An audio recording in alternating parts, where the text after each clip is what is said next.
네, 여러분 안녕하세요. 김현입니다. 지금 제 목소리가 들리시고 화면이 보이시면 설명에 참여에는 지장이 없으실 것 같습니다. 지금 한번 화면을 좀 끝까지 넘겨보고 별다른 불편하시던 분이 없으면 진행을 하도록 하겠습니다.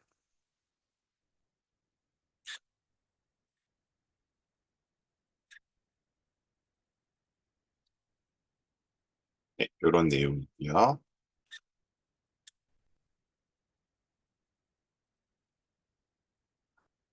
네, 팩트체크라는 주제를 가지고 그때그때 좀 시의성 있는 내용들을 다뤄보고 있는데요. 일단 오늘은 고교 선택, 주로 이제 아무래도 중3과 중2 학생들에게 해당되는 내용으로 조금 주말에 인사를 드리게 되었습니다. 오늘 뭐 대부분은 다 제 SNS를 통해서 들어오셨을 것이기 때문에 따로 제 소개를 길게 드리지는 않겠습니다. 오늘 말씀드릴 내용은 대체로 한 5가지 정도입니다. 근데 이 설명을 하게 된 계기는 어, 조금 이제 뭐 연가고 입시 같은 경우는 이제 당연히 상반기에 진행이 되지만 후기고라고 우리가 흔히 얘기를 하는 후 이제 하반기에 있는 외고 국제고라든가 전사고 등 입시에 대해서도 좀 문의가 많이 있고 상대적으로 또 제가 5월에는 약간 오픈반 수업을 진행하게 되었기 때문에 그 내용 좀 말씀드리는 겸사겸사해서 이런 내용들을 좀 가지고 와봤습니다. 여기 제가 지금 진행한 다 5가지 목차, 즉 고교 선택과 관련된 5가지 정도의 이제 포인트들은 실제로 이제 제가 진행하는 1시간짜리 고교 선택 컨설팅이라는 게 유료 컨설팅이 있습니다. 30만 원을 받는 그 컨설팅에서 요 단계별로 이제 여쭤보면서 진행을 하기 때문에 실제로 한번 오늘 마침 참여하신 김에 학생이 어떤 고등학교를 선택하는 데 있어서 그런 약간 프로세스를 밟아보시면 좋겠습니다. 그래서 이제 제가 가장 먼저 오늘 말씀드리는 부분은 일단 눈높이 설정. 그래서 막연하게 좋은 대학을 가야지 이게 아니라 나는 메디컬 수준의 학교를 어떤 갈 것인가. 여기서 메디컬이라는 건 꼭 뭐 이과라는 전제일 수도 있지만 어쨌든 이제 정말 최상위, 특상위 번에까지를 목표로 하는 것인지 아니면 소위 말하는 스카이, 서영고를 목표로 하는 것인지 아니면 이제 무슨 인서울을 목표로 하는 것인지 이런 것들에 대한 어떤 목표 설정이 부모님과 학생들 사이에 일단 좀 이루어져야 한다 이런 말씀을 드리는 거고요. 거기에 따라서 고교 선택이 달라질 수 있습니다. 일차적으로는. 자, 두 번째는 셀프 체크. 아, 이거 어쨌든 스스로의 상황을 조금 알아야겠죠. 왜냐하면 이제 중학교 때까지는 그런 시험이 있긴 있지만 이제 그 시험이 온전히 100% 자기를 알려준다고 할 수 없기 때문에 소위 말해서 이제 제가 말씀드리는 생활 독립성, 학원 의존도, 디지털 중독 이런 다 3가지 측면에서 일단 본인들의 약간 셀프 체크가 필요하고요. 여기에 의해서 기숙사형 학교를 갈 것인지 아닌지가 좀 갈라질 수 있습니다. 다음 3번째, 중등 생기부 확인입니다. 이건 이제 기본적으로 이제 본인의 학력 수준과 고등학교 갔을 때 경쟁력을 좀 보는 건데요. 소위 말하는 압도적 올 A를 받는지가 이제 올 A로 불충분하다는 말씀을 많이 들으셨을 거예요. 그 다음에 아니면 뭐 BC가 좀 섞여 있는지 이런 것들 좀 보는 단계가 있습니다. 그다음에 지망학교 분석. 그러니까 이제 내가 가려는 학교가 제가 항상 말씀드리지만 그 학교 입결이 좋은 것과 내가 좋은 학교에 가는 건 비례하지 않거든요. 예, 내 입결이 중요하잖아요. 그래서 이제 입결의 질을 어떻게 볼 것인지, 학종을 신화를 어떻게 볼 것인지 이런 말씀을 드릴 거고요. 그다음에 이제 자기소개서를 쓰는 학교인 경우에 어쨌든 특목고 자사고들은 대체로 아직까지 그 자소서를 쓰고 있으니까 이럴 경우에 이제 어떤 내용들을 좀 준비해야 하는지.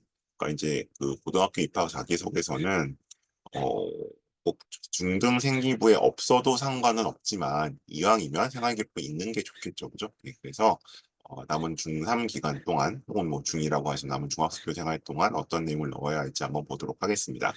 제가 대략 준비된 내용 한 35분에서 40분 정도 쭉 말씀을 드릴 거고요. 궁금한 점들은 여기 뭐 채팅창이나 DM으로 주시면 제가 가능한 범위 안에서 답변을 드리도록 하겠습니다.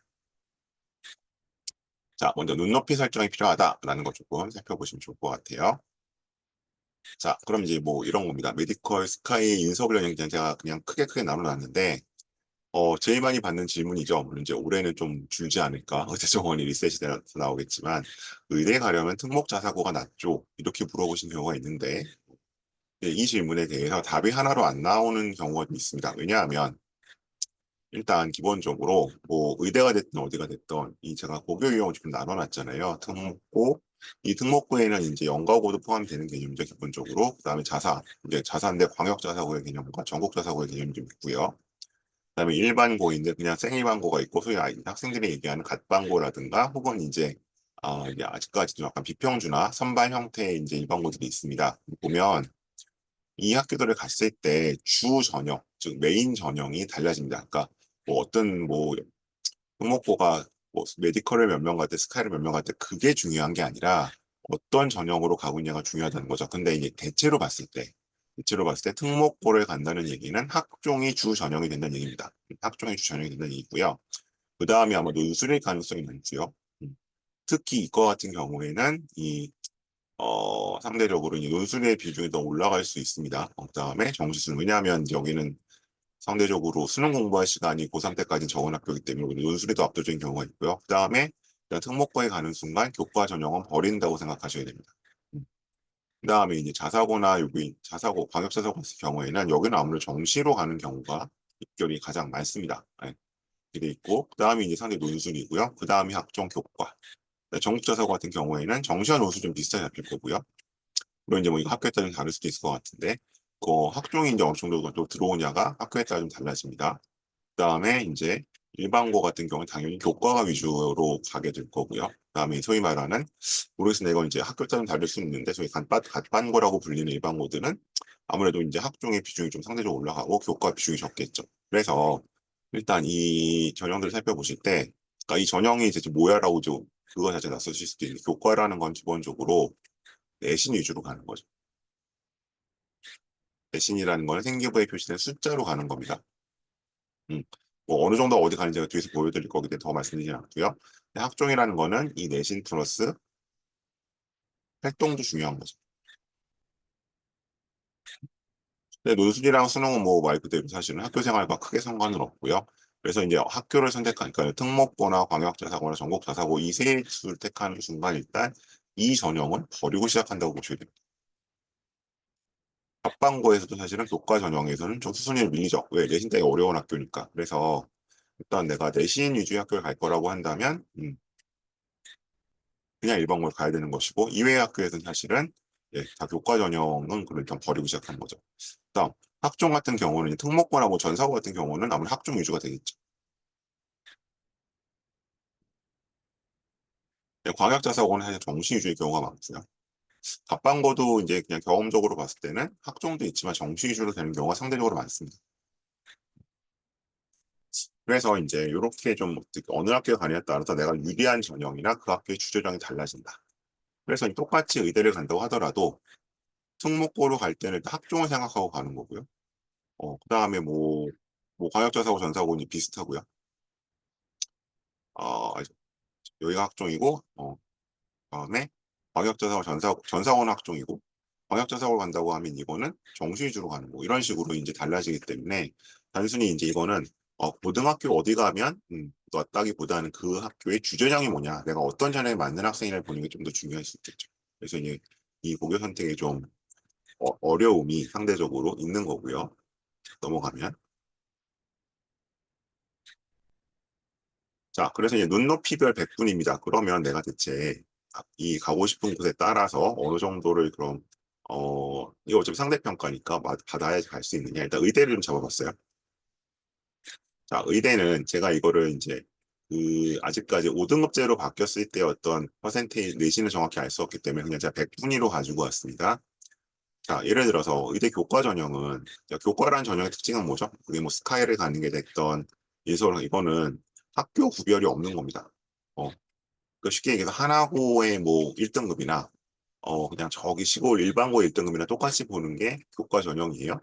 그렇게 봤을 때는 어쨌든 내가 의대를 가려고 한다면 교과는 아까 뭘로 내신만으로 가는 거죠. 이거는 어쨌든 어느 학교가 됐든 인서울 의대를 가려면 1%.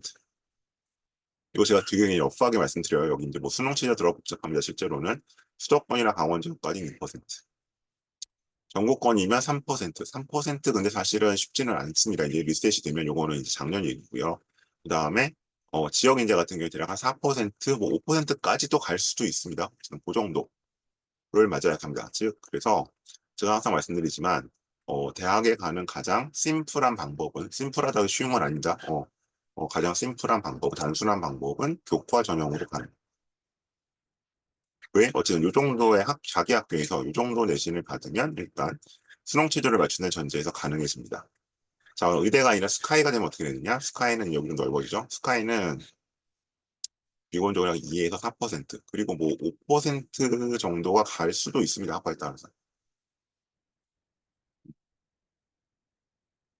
이 정도 선. 그러니까 이제 그 뭐 이 안에 분포가 이제 되어 있는 개념이고요. 그다음 인서울을 가려고 한다면 마찬가지로 이제 이건 좀 대학에 따라 좀 나눠놨는데 성서한 중 레벨은 뭐 이것도 3, 4 혹은 5%. 이건 이제 수능 최저가 걸려서 좀 여유가 생기는 경우가 있습니다. 경외시건이랑 4, 5%에서 5, 6%, 5% 안팎. 보통 저희 건대까지 가려면 4% 안에 들어야 된다고 얘기 드려요. 그냥 심플하게 얘기했을 때는. 그 다음에 동홍, 숙국, 숭실대를 가려면 대략 한 6%, 뭐 7% 정도. 이거는 전국에 있는 어느 학교에서든 이 정도 내신을 받는다면 갈 수 있죠. 근데 이제 아까 말씀드린 것처럼 뭐 하나고에서 4%, 5% 친구들이 예를 들어서 이제 뭐 건대를 가지는 않을 거잖아요. 그죠? 거기는 훨씬 뭐 당연히 다 메디컬을 가거나 서울대 생각을 하겠죠. 그렇게 달라지는 거죠. 자, 근데 학종으로 가려고 한다면, 의대를 가려고 한다면 이제 이건 좀 복잡해지는데, 이건 이제 고개별로 좀 레인지가 달라집니다. 그래서 이건 뒤에 다시 설명할 텐데, 어쨌든 특목 전사도 같은 특목 전사는 아니니까, 예를 들어서 뭐 예를 의고로 예를 들면 뭐 대원외고가 제일 이제 위, 뭐 상대적으로 시작 실적이 좋고, 그다음에 뭐 명덕, 대일, 뭐 한영 이런 데가 있고, 그다음에 이제 뭐 이화, 서울외고 이제 이런 식으로 나뉘잖아요. 서울 안에서도 그런 식으로 특목고라고 해서 다 똑같은 특목고는 아니죠. 네, 어쨌든 그렇긴 한데, 그래서 여기 상대적으로 대학이 예쁘게 봐주고 많이 뽑아주는 특목고에서는 의대를 가려고 하면 대략 한 10%, 11%까지도 갑니다. 물론 이건 이제 지역 이제 포함한 개념이에요. 근데 이제 상대적으로 빡빡한 별로 대학 특목고는 특목고인데 대학이 별로 안 여겨주는 학교는 5%까지 좀 줄어들죠. 이 정도 상대적인 걸로 보세요. 어쨌든 5에 11%, 광역자사고는 뭐 광역자사고 나름이지만 3에서 9%, 그냥 소위 말 갑방고라 불리는 2에서 7%, 일반고는 1에서 5%. 학종이 그렇게 여유가 많이 생기진 않죠. 그냥 일반고에서는. 어쨌든 1점대 내신 나와야 됩니다. 지역 이제 포함하더라도. 그렇게 되는 거고. 근데 여기를 정시로 가려고 한다면 어떻게 되는 거예요? 여기 평균 100분위가 저 90에서 98%니까 1에서 2%가 돼야 되는 거죠. 그래서 이제 어쨌든 수시로 가는 게 현역 입장에선 정시보다 낫다는 얘기가 나오는 겁니다. 자, 스카이도 마찬가지인데 여기는 좀 여유가 생깁니다. 항목 전사고에서 한 15% 안쪽, 검자고에서 한 10% 안팎, 그다음 여기가 4에 7%, 예 4%. 그리고 정시로 간다면 대략 100분위가 한 95, 인기학과는 97, 8부터 있죠. 이대 바로 그 다음에 96 사이 정도. 이것도 환산하면 대략 한 2에서 4니까 이 학교들 입장에서는 이 위 학교들 입장에서는 당연히 수시로 가는 게 더 쉬워 보일 수 있죠. 자, 다음 인서울을 가려고 한다. 인서울은 이제 사실 인서울이 어디냐도 굉장히 논쟁거리긴 하고 이제 혹시 이제 부모님이나 학생이었을 때 인서울이라고 하시면 인서울이 구체적으로 어딘가를 물어보는데 왜냐면 이제 여기 이제 여학생들 같은 경우에는 여기 저희 국숭세단 광명상가 아래 이제 3여대까지 있거든요. 그럼 좀 더 늘어납니다. 어쨌든 여기까지 가려고 한다면 이제 학종으로는 보통 특목 전사고에서는 한 40일 한 중간 정도. 그다음에 광역자 사고에서는 한 상위 한 3분의 1, 일반고 갑반고에서는 한 4분의 1 정도, 그다음에 여기서는 대충 한 5분의 1 정도 얘기를 하죠. 근데 여기를 정시 수능으로 가려고 한다면 80일 이상 정도가 나와야지 갈 수, 85, 79, 78도 가는 수 있는 학교 있긴 있습니다. 근데 우리가 흔히 이제 그냥 지리적, 행정적으로 인서울이 아니라 정말 인서울로 이제 어떤 레퓨테이션이 따라온 학교들은 그 정도 된다. 그래서 이제 음, 중요한 건 내가 가고 싶은 곳이 있고, 그럼 이제 그 목표를 위해서 이 고등학교에 갔을 때 이 정도의 어쨌든 안에 들어갈 수 있느냐가 사실은 가장 중요한 요소입니다.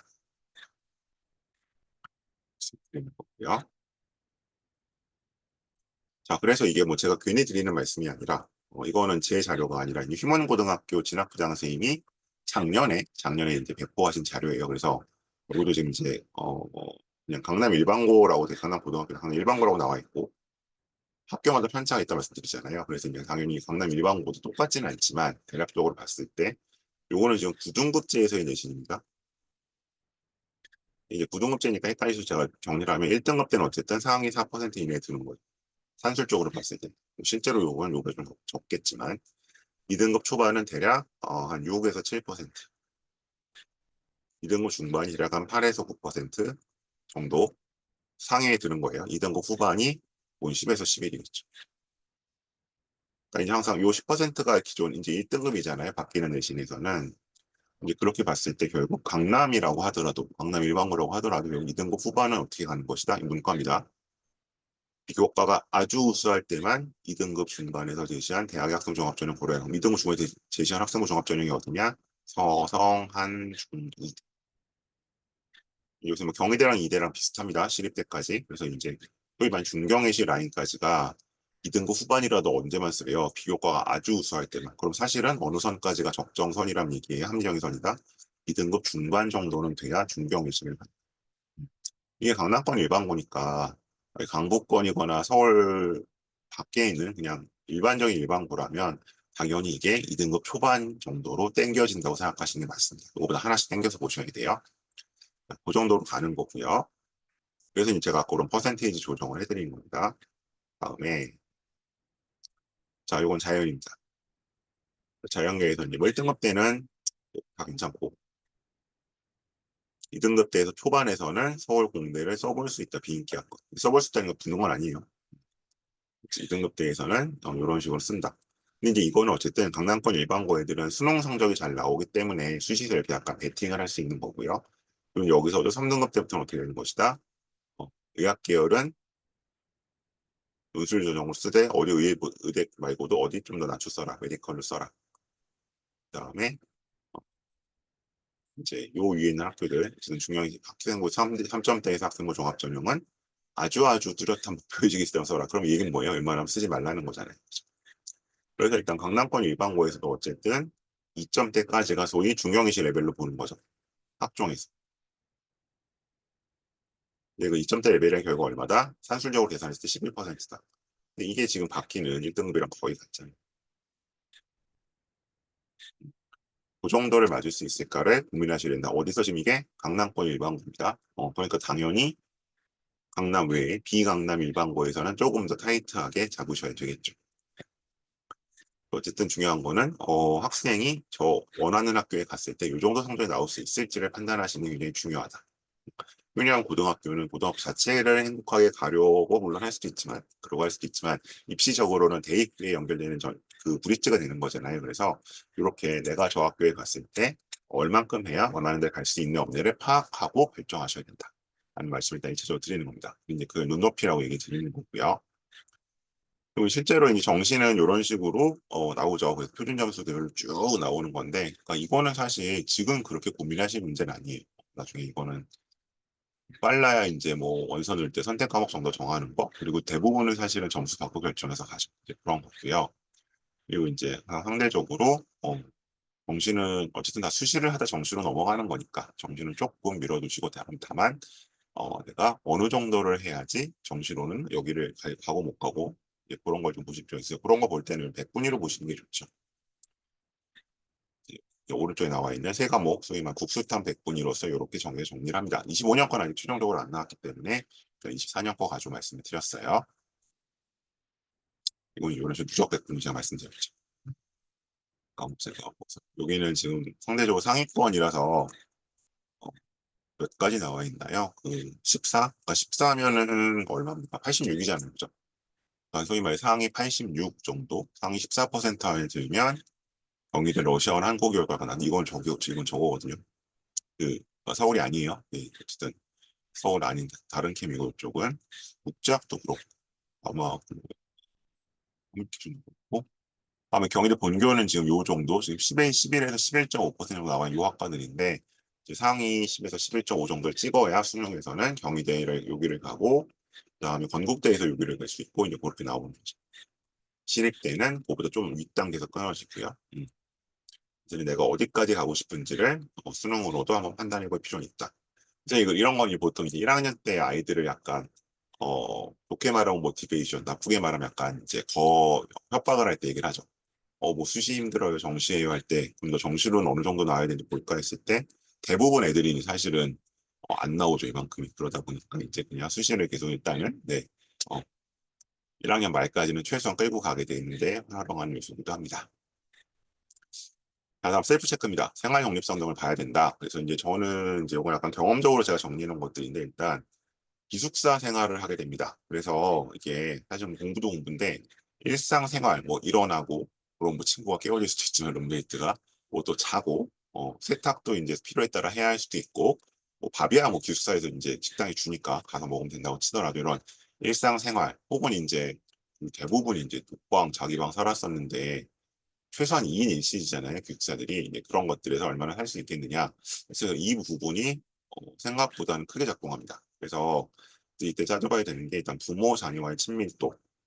그러니까 이제 두 가지 경우가 크게 있죠. 상담을 하다 보면 어 어쨌든 이미 약간 사춘기 같은 걸 겪어서 이제 오히려 좀 떨어져 지내는 게 좋겠다 싶은 경우도 있고 아니면 이제 여전히 굉장히 좀 친밀해서 뭐 아이가 부모님한테 의존적일 수도 있고요.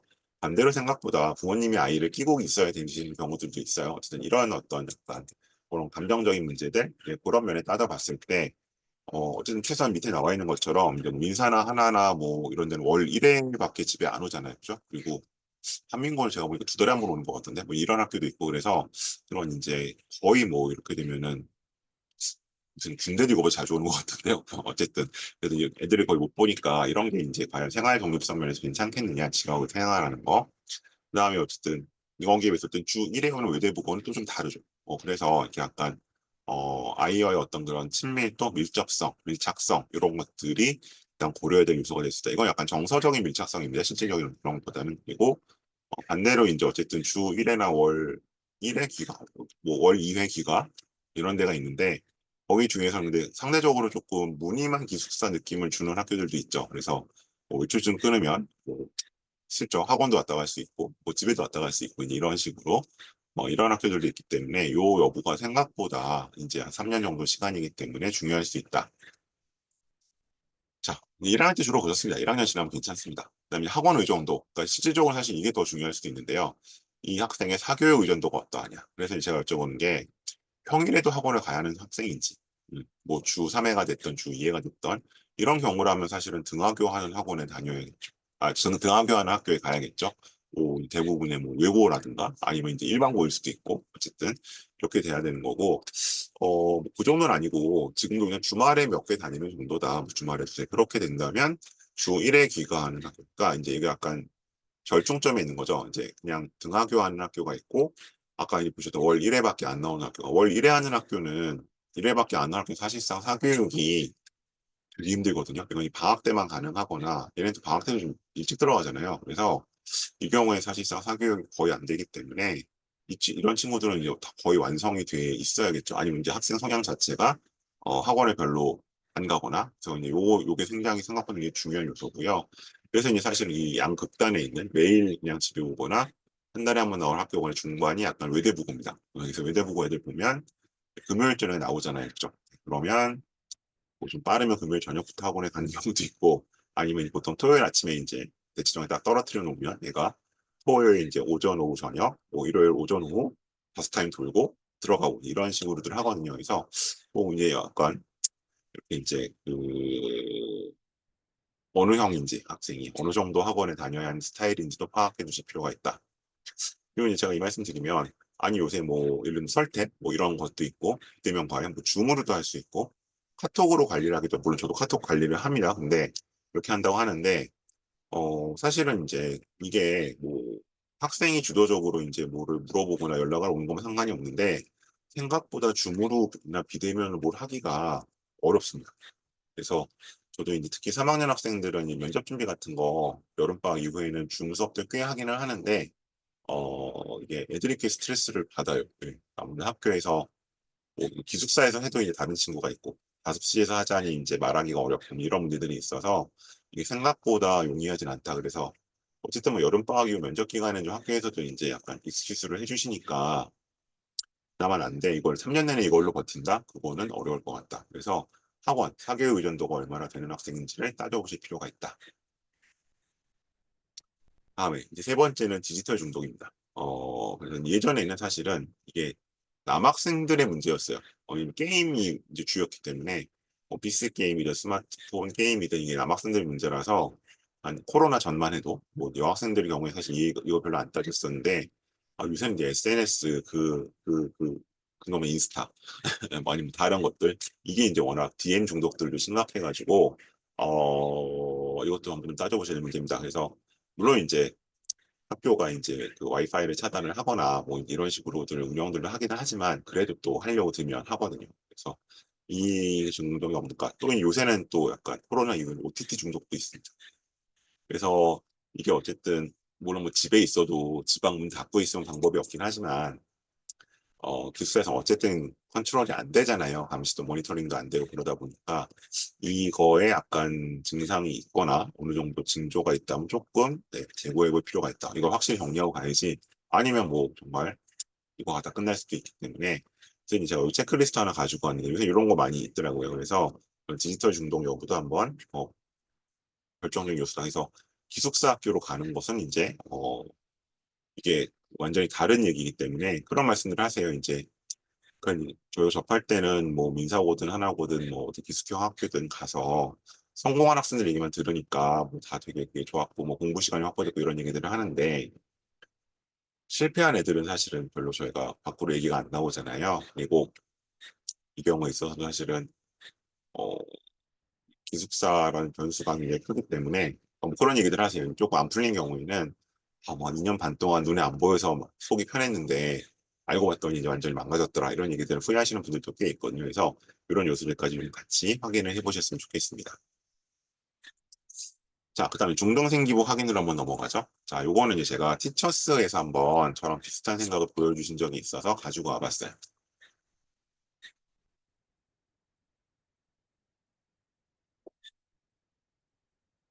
그러니까 이제 제가 그 고등학교 입시를 그러니까 입시가 처음이신 주로 맞이에 입시를 하시거나 뭐 요즘 외동도 많으니까 그런 경우 입시를 할 때 좀 받는 당황스러운 질문은 뭐였냐면 선생님 저희 아이는 올 A라서 뭘 잘하고 뭘 못하는지 모르겠어서 뭐 계열을 못 정하겠어 이런 말씀들 하시는 분들이 있거든요. 심지어 이제 설명회에서도 그렇게 약간 공개적인 질문들을 하시는 분이 있어요. 그럼 이제 약간 어 뭐라죠? 지금 이제 설명회 다녀보신 어머님들은 약간 뭐 잘 모르네 이런 표정들이 바로 나오죠. 왜 그러냐면 중학교 때는 절대평가기 때문에 올 A가 많습니다. 굉장히 많습니다. 그래서 그게 성적의 속도가 될 수 없어요. 그래서 저희가 말씀드리는 게 제가 제목도 달아놨지만 압도적인 올 A와 그다음 그 A에서도 어떤 A냐가 사실은 중요하거든요. 그래서 이제 이런 식으로 따져보셔야 되는데 여기서 이제 그 과정을 보여드려요. 일단 원점수와 과목 평균을 좀 봐야 된다. 그냥 과목 평균이 뭐 80 후반, 뭐 80 중반 이렇게 나올 수도 있거든요. 근데 이제 그런 학교에 사실은 90이 넘은 건 그렇게 의미는 없죠. 그래서 비율을 얘기하고 있고 이제 교육청 발표 중학교 A등급 비율이 실제로 3, 40%다. 그래서 여기 나오는 것처럼 이 여기서 이 부분에 A상, A중, A하로 좀 구분을 해서 봐라. 근데 뭐 저는 이렇게까지 구분을 하진 않는데 어쨌든 대충 그래도 3분의 1 정도는 나눠볼 필요는 있을 것 같다라고 얘기를 해요. 그러니까 이제 저는 이제 보통 이 학생이 어쨌든 거의 뭐 만점에 가까우건 하나 정도 틀리는 97 이상의 어떤 A인지 아니면 대충 뭐 한 두 개 정도 틀리는 94 이상의 A인지 아니면 간지 턱걸이 한 90 A인지 이런 것들은 좀 구분해 볼 필요가 있다. 그래서 이제 저는 이 정도가 나오는 친구, 이 친구는 그냥 일반고에 갔을 때, 그냥 학생 일반고에 1등급이 나올 것이다. 빌릴 가능성이 높다. 그리고 이 정도 친구들은 대략 2등급 정도 나올 것 같다. 그리고 이 친구들은 어, 3등급까지 떨어질 수 있다라고 말씀들을 드려요. 그래서 이제 이게 정확히 모르죠. 사실은 학교만 다른 거고 학생의 어떤 개인 차이가 나올 수 있지만 어쨌든 이 A라는 비율이 이렇게 많기 때문에 근데 지금 구등급제에서도 구등급제에서 사실은 구등급제에서 이제 1등급이 4%, 2등급이 7%, 3등급이 12% 이런 식으로 돼 있었잖아요. 그리고 이제 바뀌는 등급제 5등급제에서는 1등급이 10%, 2등급이 20 이런 식으로 나가니까 14고 여기가 40인가 그렇죠. 거지. 뭐 이렇게 나가는데 그래서 이제 이것들이 40이 아니구나 30이 이것들이 이것만 갖고선 이제 판단하기 좀 어려워질 수 있다는 거죠. 그래서 어쨌든 지금에 있는 A를 그대로 믿으셨던 큰일 난다. 좀 더 가보면요. 그래서 이제 여기서 봤을 때 이 친구 같은 경우도 A는 A였었는데 어떻게 나간다? 수학 빼고 올 A였죠. 근데 A 하였다.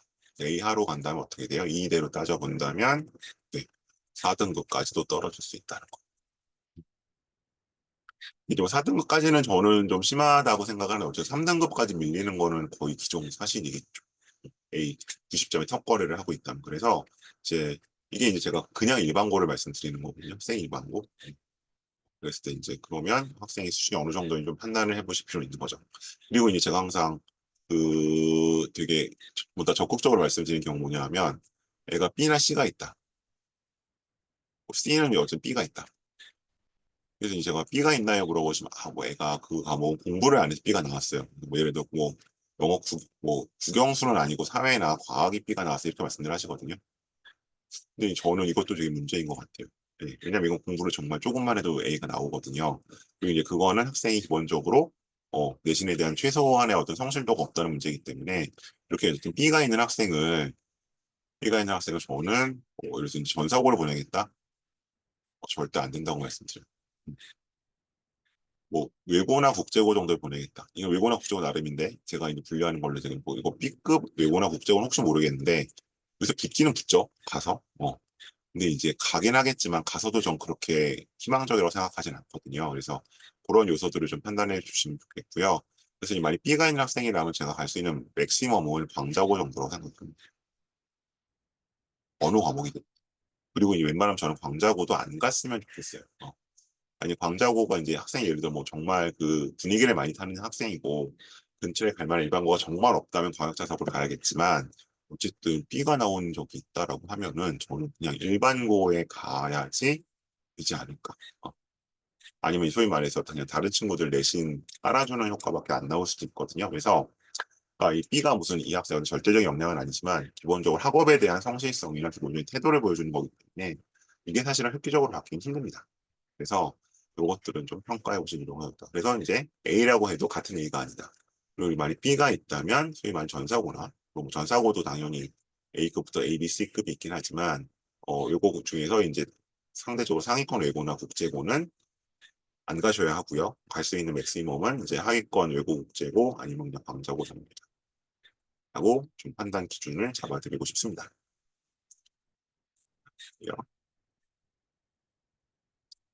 4등급까지는 아니겠지만 3등급은 충분히 나옵니다. 예, 실제로. 실제로. 일반고가 3등급이 나오니까 얘가 만일에 그러면 그 광자고나 아니면 갓방어가 어떻게 돼 있어요? 당연히 4등급 떨어질 수 있는 거고요. 9등급제에서. 근데 9등급제에서 4등급이면 이것도 사실은 저거 바뀌잖아요. 지금 바뀌는 거에서 2등급, 3등급 나오는 거잖아요. 그거 갖고 인서울 학교 못 가죠. 그 생각해 주시면 좋겠고요. 그다음에 지망학교 분석이 좀 필요하다. 그래서 이제 이거는 제가 대학 설명회에서는 항상 말씀드린 자료인데, 어, 대학이 보는 우리 학교가 어느 정도 수준인지 좀 판단하셔야 된다. 근데 그때 보시 중요한 거는 여기 실적이 이렇게 나와 있는데, 일단 보통들 예를 들어서 뭐 메디컬 실적도 요새 있지만 이 서울대 입결을 많이 보거든요. 근데 중요한 게 보통 이걸 보세요.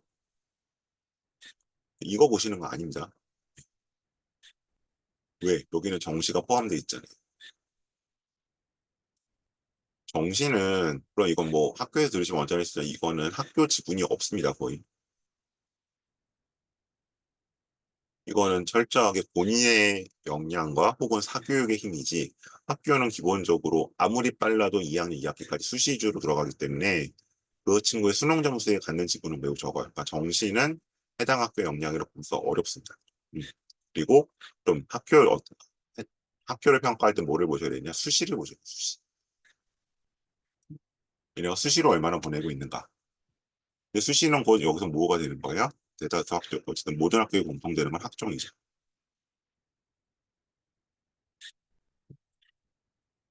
왜냐하면 서울대는 저기 교과 전형이 없거든요. 여긴 다 학종으로 가는 겁니다. 그래서 기본적으로 저희가 학교를 보시는 기준은 수시 실적을 보셔야 된다. 그럼 이제 그 실적대로 보자면 여기서 이제 요 표에 25년 거에만 따른다면 제일 잘 가는 학교는 제일 좋은 학교이다. 대원입니다. 그 다음이 몇 명? 그 다음이 어디죠? 그 다음이 외대부고인데 근데 상대적인 걸 좀 보셔야죠. 근데 그럼 26명이 갔어요. 다 재학생이죠. 근데 이게 몇 명의 학교예요? 366명. 근데 대원외고는 250명짜리 학교. 다르죠. 그래서 사실은 이제 저희가 보통 300명 정도를 기준으로 삼고 가는데 외대부고는 좀 큰 학교고요.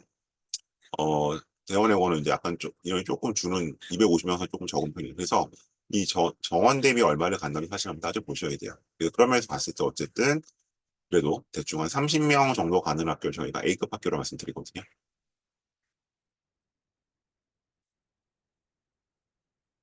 그 다음에 20명 정도 가는 학교를 B급 학교. 그래서 이 학교가 소위 말해서 학종에 얼마나 친화적이냐. 저는 이 고등학교는 학종 역량을 보고 가야 한다고 말씀을 드려요. 기본적으로는. 근데 학종으로 얼마나 보낼 수 있느냐는 먼저 수시 실적을 보셔야 된다. 그렇게 보면 하나고도 22명이 갔죠. 여기 몇 명짜리 학교? 193명. 그러면 이런 대비로 보면 이게 아마 대원외고보다 훨씬 잘 간 거, 훨씬 아니 좀 더 잘 간 걸 거예요. 그다음 대일외고 22명. 대일로 이제 작년에 좀 부활을 했죠. 136명에서 그다음에 뭐 이거 경남 과고. 과고죠 어쨌든. 과고니까. 여기는 96명에서 20명 가잖아요. 아마 그 평균을 저 평균이 아니라 이런 대비로 하면 가장 많이 보냈을 거예요. 그래서 이런 식으로 따져서 어떤 학교가 학종을 잘 가는 학교인지 보셔야 되는 거죠. 예를 들어서 이제 좀 이제 헷갈리시면 안 되는 게 휘문고는 42명이 갔잖아요. 얘네가 다 뭘로 간 거예요? 여기 수시로 한 명밖에 못 갔죠. 다 뭘로 갔어요? 정시로 갔죠. 정시를 학교에 지분이 있다? 저는 그렇게 생각하니까 학생고 마찬가지. 39명이 갔어요. 수시는 2명 갔고 물론 이거는 작년에 의대를 워낙 많이 빠져서 그렇긴 할 거예요. 그래서 이제 그렇지 않으면 그럼 뭐를 봐야 돼? 그럼 24년 거 보시면 되죠. 24년엔 다르냐? 24년에 여기가 36명이 갔는데 수시는 3밖에 없고 생리과는 3명이고 29명 갔는데 이런 데 저희가 말해서 지금 정시형 학교인 거죠. 세하고 마찬가지, 보인고 마찬가지. 그래서 이런 학교들은 제가 이 학교 나쁘다고 말씀드리는 게 아니라 이 학교를 굳이 애써 택해서 갈 필요는 대부분의 학생들에게는 없는 거죠. 왜? 학종에서 그렇게 두드러진 학교가 아니니까. 하나고 빼고, 하나고는 아니고 어쨌든 이런 학교는. 정시는 자기가 하거나 아니 대부분 절반 이상은 저거잖아요. N수생. 그래서 이제 기본적으로 여기서 수시 학종 실적을 보셔야 하는 거죠. 그러면 이제 이 순위는 이 순서와 좀 많이 달라질 수 있습니다. 그래서 이런 학교들 빠질 거죠. 이런 학교들 빠질 거고 반대보고도 아마 빠질 거고 화성고 마찬가지죠. 화성고도 30명 갔다고 하는데 여기 몇 명 갔어요? 수시로 5명, 정시로 25명. 그러니까 수시를 막 아주 못 가는 학교는 아닌데 5명이면 그래도 D그룹엔 들어올 텐데 어쨌든 여기 정시 위주로 가는 거죠. 중동고 3명, 27명. 비슷합니다. 선덕고 마찬가지. 선덕고는 그래 좀 가죠, 상대적으로. 요 비율을 보고 판단하셔야 할 것이다. 그래서 이제 학교 선택하실 때 내가 가려는 학교가 어느 정도 이 입결이 나오고 있나. 여기는 정시로 많이 가는 학교인가, 수시로 많이 가는 학교인가, 혹은 뭐 교과로 가는 학교인가 그런 것들 따져보실 필요가 있겠죠. 집 근처 일반고라면. 다음이요. 이런 식으로 따져보시는 말씀 드렸고요. 자, 다음 고입 자소서 얘기로 넘어가겠습니다. 간단히. 고입 자소서는요. 이렇게 크게 일단 3가지. 요첫 번째 위에 자기주도 학습, 동기 및 계획, 그다음 인성에 대해서 쓰도록 되어 있습니다. 그래서 이게 전사고나 특목고는 띄어쓰기 빼고 1,500자 쓰게 돼 있고요. 실제로 쓰면 한 1,900자 정도 나옵니다. 원고지 쓰는 식으로 쓰면. 그 다음에 광역자사고는 1,200자인데 광역자사고는 자소서 많이 없어졌죠.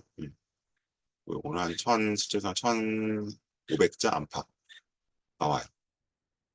그러면 사실 광역자사고에서는 물론 이제 일부 예외적인 광자고지만 광자고 아닌 듯한 광자고들이 있죠. 인천 포스코고 이제 이런 데들 빼고 그런 데들 빼고 이런 대부분 이제 사실 큰 의미는 없는 것 같고요. 솔직히 자소서는 면접도 가서 반말만 하는 붙는다 그러면 진짜 그렇게 될 것 같고 전사고 같은 경우에 좀 다르죠. 전사고봐도 좀 차이는 있긴 하지만 그래서 요거 잘 꾸며봐야 되는데 기본적으로 이제 요 3가지 문항들을 가지고 쓰도록 되어 있고 특목고도 비슷합니다. 그리고 이제 뭐 민사고나 상상고처럼 독서가 좀 들어간 학교들이 있다. 그 정도로 생각하면 될 것 같아요. 근데 어쨌든 핵심적인 아이템은 이 심화 프로젝트를 쓸만한 게 있느냐 없느냐가 굉장히 중요합니다. 그래서 이게 뭐 영재원을 다니거나 했던 친구들은 실험도 좀 하고 책도 좀 보고 했기 때문에 이 내용이 있는데 영재원을 안 다녔거나 특히 이제 뭐 외고 국제와 관련 친구들은 특별히 준비를 안 해서 되게 아이템의 빈곤에 맞게 되는 경우들이 많이 있습니다. 좀 더 구체적으로 가보면 자, 그래서 요거는 지금 하나고, 네, 하나고죠. 하나고 같은 경우인데 이렇게 자소서 문항이 되어 있어요. 근데 아까 거랑 다른 거 아니요 하실 수 있는 똑같습니다. 1번이 아까 제가 보셨던 공부, 2번이 동기와 3번의 계획. 아까 이제 저거 합쳐서 말씀드린 거예요. 그다음 인성.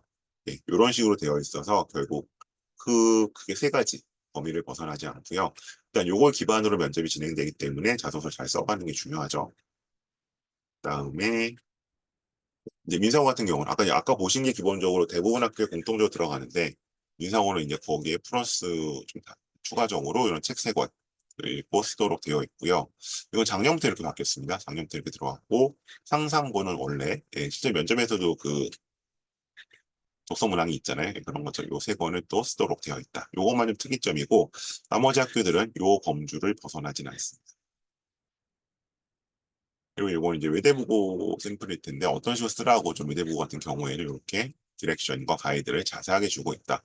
그래서 사실은 뭐 이거대로 쓰면 될 것 같긴 한데 어른들 입장에서는 또 애들은 좀 다르죠. 이렇게 뭐 써라서 쓰지 말아라 정해져 있고요. 그래서 이제 그냥 문항에 들어갈 내용들만 간단히 살펴보면 이건 이 교과학습 경험 뭐 이건 특정 과목을 제가 공부하는 걸 써요.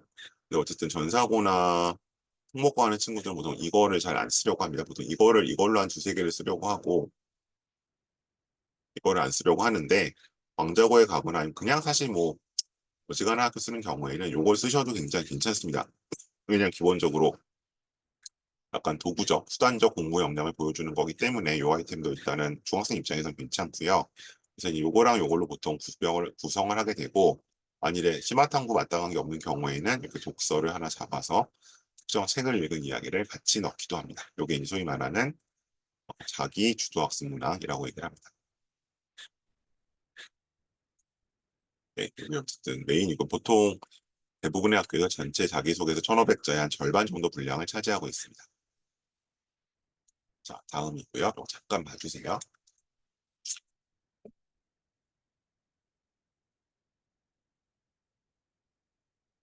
그다음에 동기와 계획을 쓰게 됩니다. 이건 아무래도 이제 제일 마지막에 쓰게 되겠죠. 나중에 학교가 좀 바뀔 수도 있고 그러니까.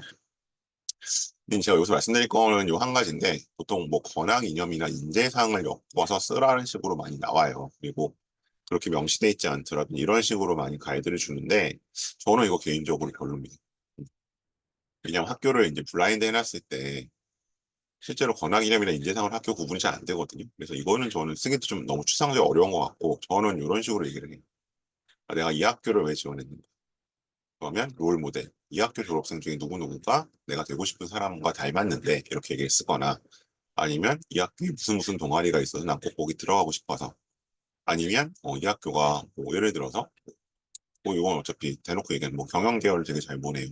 국제학부 진학률이 높아요. 아니면 뭐 메디컬에 뭐 약대를 잘 가요. 이런 식으로 아예 목적성을 가지고 쓰는 게 낫다라고 얘기를 하거든요. 그래서 요 셋 중에 하나의 형태로 키워드를 잡는 게 좋다.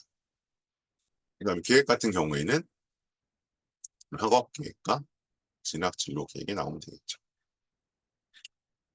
보고요. 다음에 그다음에 인성 문항 같은 경우에는 뭐 사실 저는 뭐 이거 말고 더 있어요. 리더 뭐 그러니까 이제 협력, 갈등 관리, 관계 지향성, 규칙 준수 뭐 등등등 나오는데 저는 이제 이렇게 크게 두 가지로 일단 잡아서 쓰게 예를 들면 리더십을 발휘한 사례나 이타성을 발휘한 사례. 왜냐면 이제 관계 지향성이나 규칙 준수는 사실은 그렇게 스토리텔링 구조로 잘 얘기가 안 나오더라고요. 경험적으로 해보면 그래서 리더십 같은 경우는 어떠한 상황이 있었는지 쓰고 여기 나의 솔루션과 나의 노력을 써주고 어떻게 잘 끝났는지 이런 3단 플로우로 써주면 웬만큼 다 잡히고요.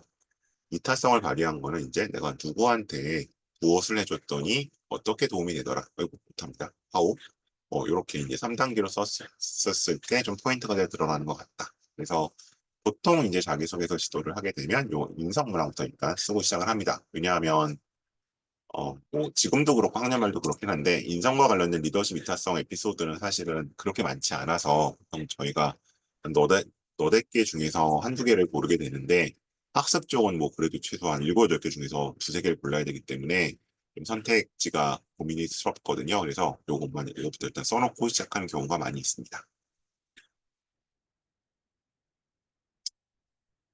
네, 일단 여기까지가 오늘 제가 전달드릴 내용이었고요. 몇 가지 조금 광고 드리고 질문들 주시면 답변 드리도록 하겠습니다. 오늘 일단 대부분 중2, 중3이실 것 같아서 일단은 요 생기부 콘텐츠 특강을 어쨌든 이건 고입 생기부 특강입니다.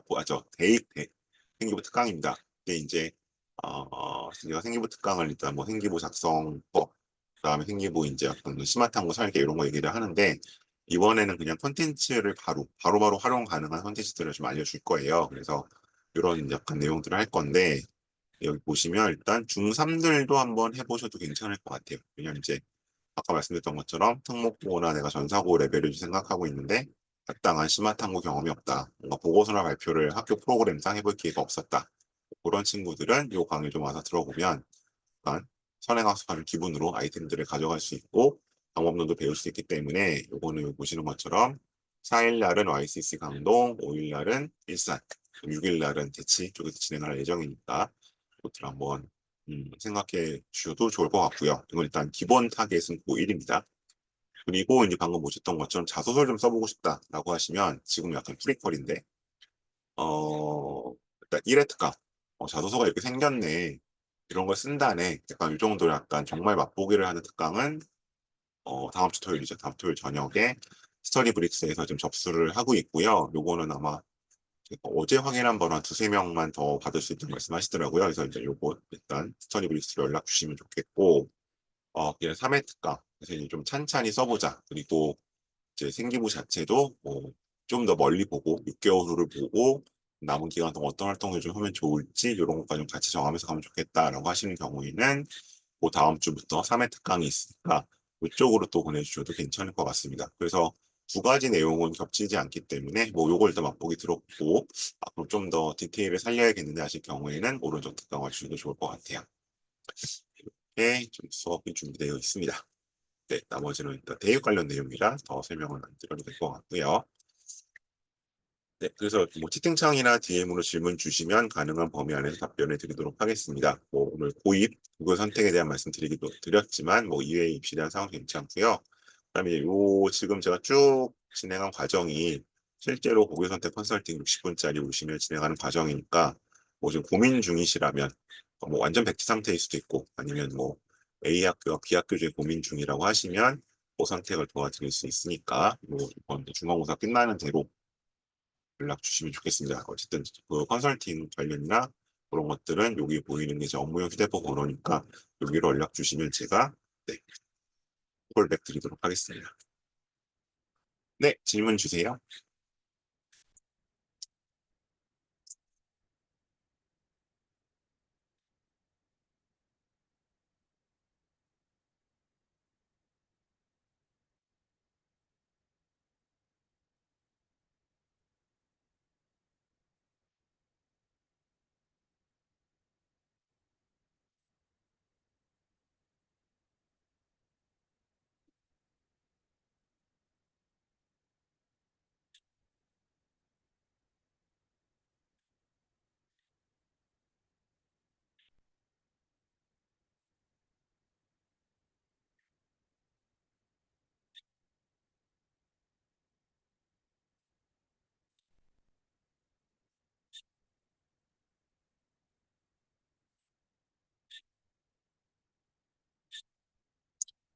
네, 특별히 다른 질문 없으시면 오늘 이 정도로 마무리하고 다음 주에 또 다른 내용으로 찾아뵙도록 하겠습니다. 고맙습니다.